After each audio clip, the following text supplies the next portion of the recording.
झारखंड के 14 लोकसभा सीटों में बीजेपी ने 11 सीटों पर अपने उम्मीदवारों की घोषणा कर दी। वहीं इंडिया गठबंधन की बात करें तो इंडिया गठबंधन ने अब तक सीट शेयरिंग की भी घोषणा नहीं की। हालांकि इंडिया गठबंधन में 7-5 एक का सीट शेयरिंग का फार्मूला लगभग तय बताया जा रहा है। देखिए रिपोर्ट। कौन हो सकते हैं कांग्रेस के प्रत्याशी? रांची सुबोधकांत सहाय, खूंटी कालीचरण मुंडा, लोहरदगा सुखदेव भगत, हजारीबाग अंबा प्रसाद या यशवंत सिन्हा, धनबाद कुमार गौरव या जलेश्वर महतो, गोड्डा दीपिका सिंह पांडे या प्रदीप यादव या फुरकान अंसारी, पलामू संजय लाल पासवान। कौन हो सकते हैं कांग्रेस के प्रत्याशी? रांची सुबोधकांत सहाय, खूंटी कालीचरण। इस खबर पे और भी ज्यादा बातचीत करने के लिए हमारे संवाददाता चित्रंजन हमारे साथ बने हुए। चित्रंजन, चुनाव आयोग ने घोषणा कर दी है चुनाव की, और ऐसे अगर हम बात करें तो कांग्रेस सिर्फ मंथन कर रही है। बीजेपी हालांकि बहुत पहले ही उम्मीदवारों के नाम की घोषणा कर दी थी, लेकिन कांग्रेस ने अभी तक किसी भी उम्मीदवारों के नाम पर अभी तक मुहर नहीं लगाई है। तो आखिर क्या लगे, इंडी गठबंधन में कब तक तय हो पाएगा? देखिए, इंडिया गठबंधन में भी सब कुछ चीजें अब लगभग तय हो चुकी है। अगर बात की जाए सीट शेयरिंग को लेकर तो कांग्रेस जो है 7 लोकसभा सीटों पर चुनाव लड़ेगी, तो वहीं झामुमो की बात की जाए तो 5 सीटों पर चुनाव लड़ेंगे। वहीं जो लेफ्ट पार्टी है वो 1 सीट पर चुनाव लड़ेगी, वहीं राजद जो है 1 सीट पर चुनाव लड़ेगी। तो फार्मूला लगभग तय है। हालांकि कुछ सीटों को लेकर गठबंधन में थोड़ी बातचीत का दौर जो है वो चल रहा है, लेकिन कांग्रेस ने भी कई सीटें अपनी सीटों पर जहां संसदीय उनकी रही है वो सीटों को भी उन्होंने गठबंधन को बचाने के लिए छोड़ा है। ऐसे में कांग्रेस जो है इस लोकसभा चुनाव में बड़े भाई की भूमिका में नजर आएगी। वहीं अगर बात की जाए तो विधानसभा के चुनाव में कांग्रेस जो है छोटे भाई की भूमिका में रहती है।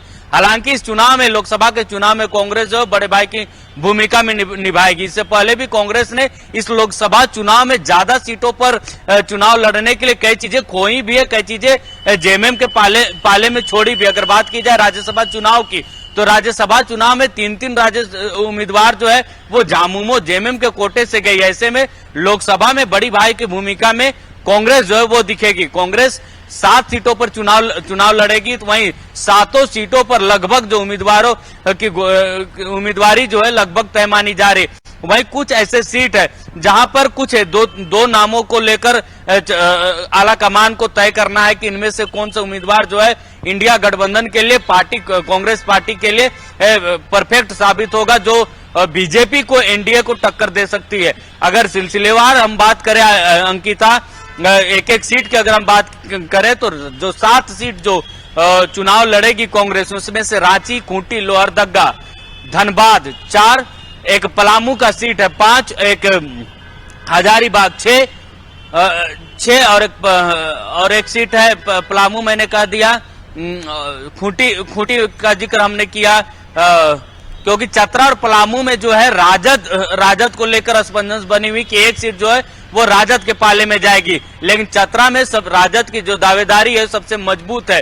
तो वहीं ये सीट जो है पलामू सीट से कांग्रेस अपना उम्मीदवार उतार सकती है। अगर उम्मीदवारों की बात की जाए तो चतरा में प्रभात भुइयां है उम्मीदवार कांग्रेस के हो सकते हैं। वहीं संजय लाल पासवान भी इस दौर में आगे चल रहे हैं, लेकिन सबसे आगे जो है वो प्रभात भुइयां है। हालांकि प्रभात भुइयां इससे पहले भी लोकसभा चुनाव लड़ चुके हैं, हालांकि वो दूसरे पार्टियों से लोकसभा चुनाव लड़े हैं।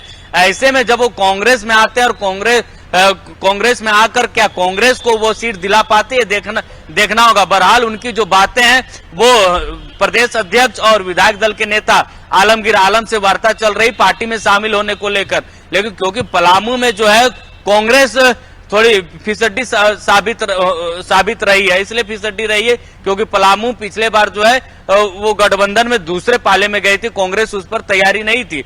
ऐसे में चतरा और पलामू को लेकर जो असमंजस की स्थिति बनी हुई है, तो चतरा में राजद का जो है मजबूत किला माना जा रहा है। ऐसे में चतरा सीट जो है राजद को जा सकती है, वहीं पलामू से कांग्रेस अपना उम्मीदवार उतार सकती है। वहीं 2 नामों को लेकर चर्चा है जिस पर आला कमान को निर्णय लेने हैं। एक संजय लाल पासवान है, तो वहीं दूसरी ओर प्रभात भुइयां जिनका दावेदारी सबसे मजबूत मानी जा रही। अगर वही बात की जाए हजारीबाग की, तो हजारीबाग से के विधायक बड़कागांव विधायक अंबा प्रसाद की दावेदारी मजबूत है और पार्टी ने भी में भी उनके नाम को लेकर चर्चा सहमति बनी हुई है।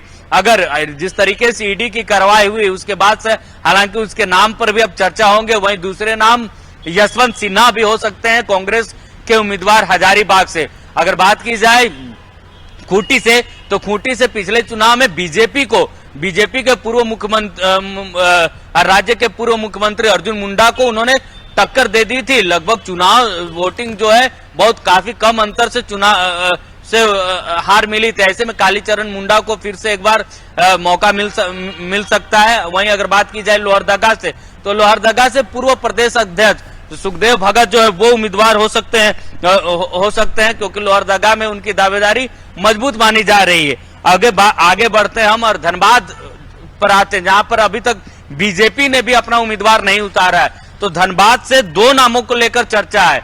एक कुमार गौरव जो पूर्व में यूथ कांग्रेस के प्रदेश अध्यक्ष रहे हैं। फिर अगर बात की जाए वर्तमान जो विधायक है अनूप सिंह, उनके छोटे भाई भी हैं और साथ ही साथ झारखंड कांग्रेस के कार्यकारी अध्यक्ष जलेश्वर महतो, उनकी भी दावेदारी मजबूती से देखी जा रही, क्योंकि महतो ओबीसी वोटर्स को साधने में वो सही साबित होंगे। तो ऐसे में उनके नाम को भी लेकर चर्चाएं चल रही है।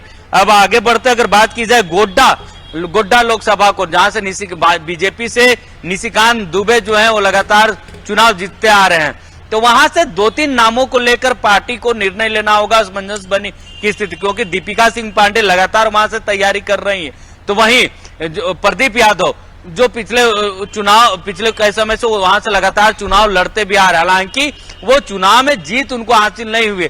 ऐसे में एक बार कांग्रेस चाहेगी कि अपना प्रत्याशी का चेहरा वो बदलना चाहेगी। ऐसे में दीपिका सिंह पांडे जो है सबसे मजबूत दावेदारी उनकी आ रही है और कांग्रेस भी उनको अपना प्रत्याशी बनाना चाह रही। वहीं अल्पसंख्यकों की बात की जाए तो फुरकान अंसारी लंबे समय से उनकी चाह है कि वो लोकसभा चुनाव लड़े, राज्यसभा वो दिल्ली जाने की चाह रख रहे। राज्यसभा में जब चुनाव मौका मिला है झारखंड को राज्यसभा भेजने के, तब उनके नाम की चर्चा हुई और तब वो अपनी पार्टी से आलाकमान से मांग करते आए। उनके जो बेटे विधायक हैं इरफान अंसारी, वो भी लगातार गोड्डा लोकसभा के लिए अल्पसंख्यक चेहरे की मांग करते हैं। ऐसे में फुरकान अंसारी, और दीपिका सिंह पांडे और प्रदीप यादव, इन 3 नामों की चर्चा चल रही है। तो पलामू का हमने जिक्र कर ही दिया। तो इन 7 देखिए चित्ररंजन, अगर हम पलामू की बात करें तो पलामू से जो बातें निकलकर सामने आ रही है कि कांग्रेस और आरजेडी दोनों ही उम्मीदवार अपनी दावा कर रही है सीट पे, तो क्या ऐसे में क्या लग रहा है, क्या समन्वय बैठ जाएगा या फिर आरजेडी को सिर्फ सेफ सीटों पर मौका दिया जाएगा? देखिए आरजेडी की जो मांग है गठबंधन में वो 2 सीटों की मांग है, लेकिन इंडिया गठबंधन में उनको एक सीट मिलेगी, वो सीट चतरा है, क्योंकि चतरा में उसकी मजबूत दावेदारी देखी जा रही है। चतरा से हो सकते हैं कि जो वर्तमान मंत्री हैं आरजेडी से एकमात्र विधायक सत्यानंद भोक्ता, वो चतरा से चुनाव लड़े। लेकिन अगर ये ऐसी स्थिति होती है, पलामू और चतरा दोनों ही जगह कांग्रेस की तैयारी पूरी है, लेकिन अगर चतरा राजद के कोटे में जाती है तो पलामू से कांग्रेस चुनाव अपना उम्मीदवार उतारेगी। वहीं अगर पलामू की बात की जाए तो पलामू में जो नाम है वो संजय लाल पासवान का नाम है, और जो प्रभात भूया है वो दूसरे दल में, उनको कांग्रेस में शामिल करने की गुंजाइश बातें चल रही, क्योंकि प्रभात भूया जो है लगातार झारखंड कांग्रेस के कांटेक्ट संपर्क में है, वो पार्टी में शामिल होना चाहते हैं। साथ ही साथ वहां के वो पहले भी चुनाव लड़ चुके हैं दूसरे दलों से, जेबीएम से उन्होंने चुनाव लड़ा है, तो उनका एक अनुभव भी है और वो तीसरे पायदान पे रहे हैं। ऐसे में कांग्रेस उस सीट पर एक मजबूत दावेदारी पेश करना चाहेगी कि जब वो पलामू से लोकसभा सीट से कांग्रेस का उम्मीदवार उतारे तो एक मजबूत उम्मीदवार उतारे, क्योंकि लोकसभा पिछले बार 2019 के लोकसभा चुनाव में ऐसा देखा गया था कि कांग्रेस सिर्फ चुनाव लड़ने के लिए प्रत्याशियों को उतारी थी। ऐसे में इस बार जो है कांग्रेस वो गलती दोहराना नहीं चाहेगी। कांग्रेस चाहेगी कि 2004 में जो परिणाम झारखंड में देखने को मिले थे, वो परिणाम 2024 के लोकसभा चुनाव में फिर से एक बार दिखे इंडिया गठबंधन के बैनर तले, जिसके कारण उन्होंने पूरी जो रूपरेखा है वो तैयार कर ली है। प्रत्याशियों की शॉर्टलिस्ट भी हो चुकी है जो दिल्ली आलाकमान को सौंपा गया है। हालांकि कई लोकसभा सीटों में प्रत्याशी जो है लगभग तय माने जा रहे हैं। रांची में रांची, खूंटी, लोहरदगा, ये 3 जो लोकसभा क्षेत्र उसमें लगभग प्रत्याशियां तय हो गए। रांची से सुबोध कांत सहाय लगभग तय है, तो वहीं खूंटी से कालीचरण मुंडा, तो वहीं लोहरदगा से सुखदेव भगत। ऐसे में जो बाकी 4 सीटें जो बचती है लोकसभा के, वहां से 2 नाम निकल कर सामने है, उन नामों की चर्चा करने और नामों पर फैसला बाला कमान को लेना है। 19 चित्रंजन तारीख देखिए, को अगर हम इन सब चीजों को हटकर हम एक और बात करें तो देखिए महिलाओं को लेकर चर्चा भी काफी गर्म है। तो ऐसे में कौन कौन से सीटें हैं जहां से कांग्रेस महिलाओं को लेकर दांव खेल सकती है?